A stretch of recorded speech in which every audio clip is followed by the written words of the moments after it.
Let's have a topic about partial derivatives.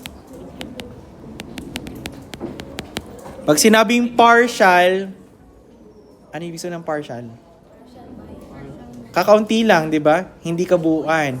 So, hindi kompleto. So, i-derive natin yung function respect lang dun sa gusto natin na variable. For example, meron tayong function u is equal to xy squared plus xy minus x squared. So, si partial denoted as d na pangit, parang ganyan, no? Tapos, partial of u respect kay x. O, diderive ko yung function natin respect kay x, pero the rest is constant. Ano magiging sagot? Ano derivative ng xy squared? Ang y squared ay constant. Ano magiging sagot? Y squared. O, derivative ng xy. Y is constant. Plus y. Derivative ng negative x squared. As is. Kasi wala naman siya ibang kasama. So, negative 2x. Nasundan niyo yun? Okay? So, that pala iniba natin yung kulay para mas maganda. Sige, ibang kulay na lang pag partial derivative ng u respect kay y naman. O, eto, lahat ng x constant. O, ano mangyayari dito? Magiging 2xy. Derivative ng y squared is 2y. Next, plus derivative ng xy is x na lang. E derivative netong ng x squared, wala, constant siya, so 0 na lang. So, pwede din tayo magkaroon ng higher dyan. So, kunin ko na yung higher niya, no? Partial derivative squared u over partial derivative x squared. So, magiging derivative neto. Parang parametric siya, pero hindi kasama yung iba. Okay? Oh, ano mangyayari dito? Meron ba ditong x? Wala, constant siya, so 0. Eto, wala. Ito lang titignan mo. Derivative ng negative 2x, negative 2. Yan eh, sagot. O, dito tayo sa kabila. Partial of u respect squared, partial of y squared. Eto, walang x, ay walang y, so 0 na yan. Ano derivative neto? Constant din si x, so kasama si x, so 2x. Nasundan nyo yan? Okay? So, lastly, pwede tayo magkaroon ng complex partial of u squared over, partial squared u all over partial y partial x. Paano kaya pag ganyan binigay sa inyo? Parang chain rule lang yan, no? Pwede nyo paghiwalayin. Etong nasa labas, siya yung nasa outer function. Tapos yung nasa loob, ito yung nasa loob na partial of u over partial of x. Nasundan nyo yan? Di ba nakuha na natin to? Alin to? Ito yan, di ba? So substitute nyo lang. Partial of y. Anong value ng partial of u? Respect kay x? Y squared plus y minus 2x. Okay? So ngayon, i-derive daw natin to, kunin yung partial derivative, respect naman kanino? Kay y. Ano magiging sagot? Equal na lang siya kay 2y plus 1. Kasama pa ba itong negative 2x? Wala na. Therefore, yung partial squared of u respect kay partial of y, partial of x, eto na yung sagot. Nakuha po? Okay? So, let's have more example. Try natin to. Letter A, dyan sa ating. So, meron tayong f of x of y is equal to x raised to 4 plus 6 square root of y minus 10. So, pwede nating isulat po kasi na partial of x, small letter x, pa ganyan. Or we can have partial of f respect kay x. Or pwede yung pinaka-function na partial of x and y respect kay x. Ibig sabihin lang, kukunin natin yung partial derivatives ng function natin. Ano sagot? Constant to, constant din to. Therefore, ano ang kukunan lang? Si 4x. So, magiging, x raised to 4 rather. So, magiging sagot ay 4x cube. Ayun yung sagot. Diba? Madali lang. Try naman natin kay y. F of y or partial of f partial of y. O, parang katulad lang nung nasa taas, di ko na isusulat. Constant to, therefore, ito lang i-derive mo. So, 6 times 1 over 2 square root of y or 3 square root of y. Okay? Sa letter B, may W is equal to x squared y minus 10 y squared z cubed plus 43x minus 7 tangent of 4y. So, kunin natin yung isa, partial fraction niya. Partial derivative niya. Partial derivative of w respect kay x. So, lahat lang na may x. Ito, magiging constant na siya. So, 0 na siya sa part natin. So, ito ay magiging 2xy. This one is plus 43.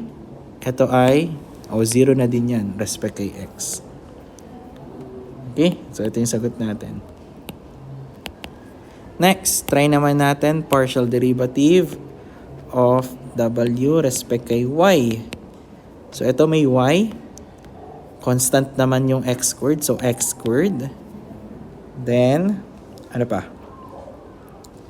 Ito, meron ding y.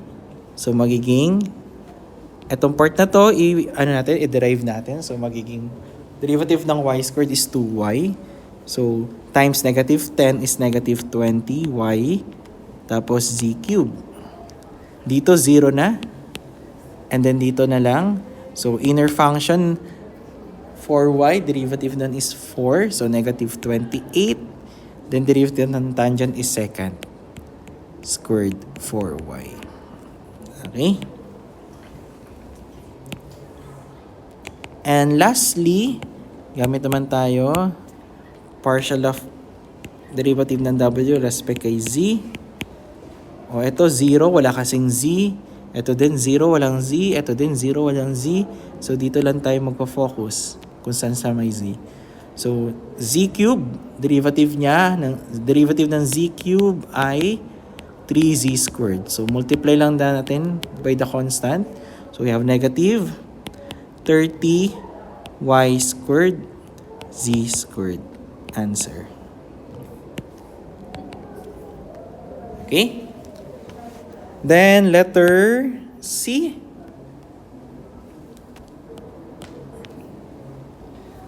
H of S of t is equal to t raised to 7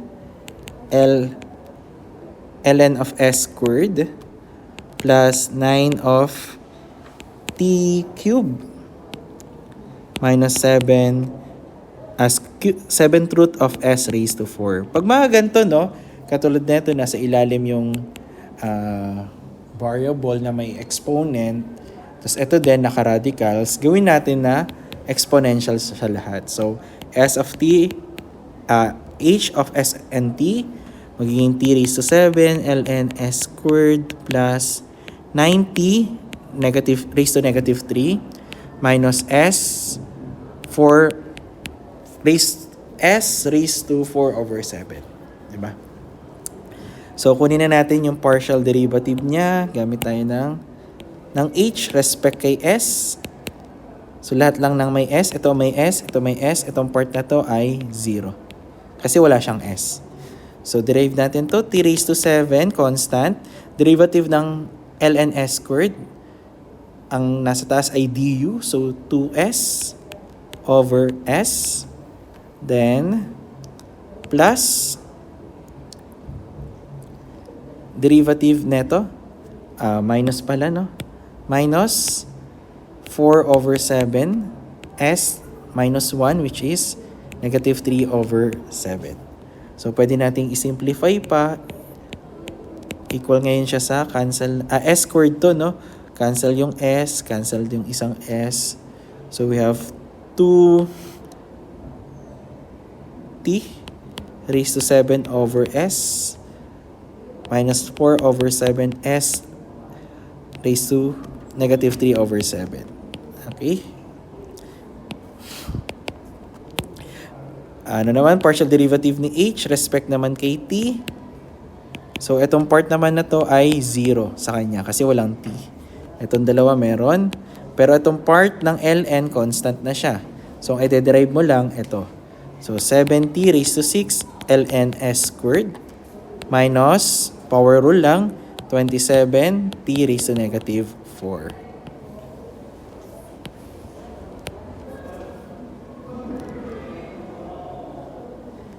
Okay? So, yan yung sagot sa letter C. And for letter D, medyo mahaba pero try natin. So, we have f function of respect kay x and y. We have cosine 4 over x multiplied by e raised to x squared y minus 5y cubed. Ang pinakamadaling kunin dyan ay partial derivative of f respect kay y, no? Bakit? Pag x kasi, x din to, x din yung nasa taas. So, magpa-product rule ka dyan. Ito ang u, ito ang v, no? Kapag naka-x. Kung naka-y tayo, palitan ko na yung kulay neto, partial derivative ng y, function respect kay y, etong part na to, constant sa kanya. So, magiging cosine 4 over x, then ito, e raised to u du na lang, respect kay y. So, e raised to x squared y minus 5y cubed. Anong du niya? O, i-derive mo lang siya, magiging, litan ko lang to. Magiging, derivative ng x squared y is x squared minus 15y squared. So, ito yung sagot natin for partial derivative respect kay y. Ngayon, kapag respect naman kay x, sabi ko nga, magpa-product rule tayo. UB is equal to UDB plus VDU. So, una ko munang kunin ay yung u. Ang u ay cosine 4 minus x. And then du is negative sine. And then 4 over x. Ano derivative ng 4 over x? Kung ang z mo ay, sige, ibang kulay na lang. Kung ang u mo ay 4 over x, pwede maging 4x raised to negative 1. So, ang du mo ay negative, 4 times negative 1, x raised to negative 1 minus 1. So, equivalent siya kay negative 4 over x squared. So, times ko lang siya ng negative 4 over x squared. Ang ang v ay equal kay e raised to, kunin natin sa given, x squared y minus 5y cubed. Ang dv ay e raised to x squared y minus 5y cubed. Ano ang du? Derivative lang ay 2xy. Since ito naman ay walang x, ito lang yung part na i-derive mo. Okay? So, therefore, to get the partial derivative ng function respect kay x, combine lang natin siya. U is cosine 4 over x times, itong u anong v? Dv times this one na e raised to x squared y minus 5y cubed times 2xy plus v, ito ang v, e raised to x squared y minus 5y cubed times du na, ang haba pala nun, usod ko na lang,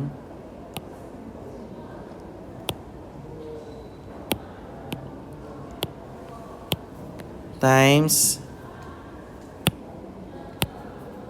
negative sine 4x times negative 4 over x squared.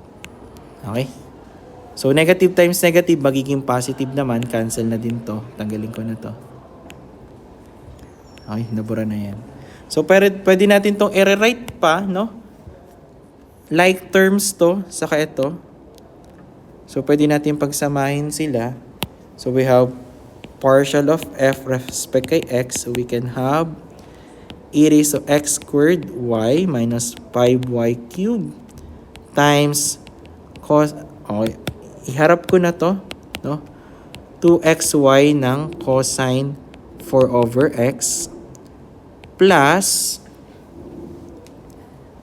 4 over x squared ng sine 4 over x. Okay, so ayan, pinaka-simplify. Pero ito, kung ganito kahaba, accepted naman na to, binibigyan natin to ng points.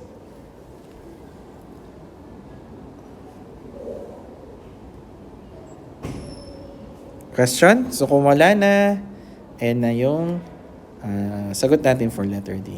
So ready for quiz 1 sa next meeting. Thank you.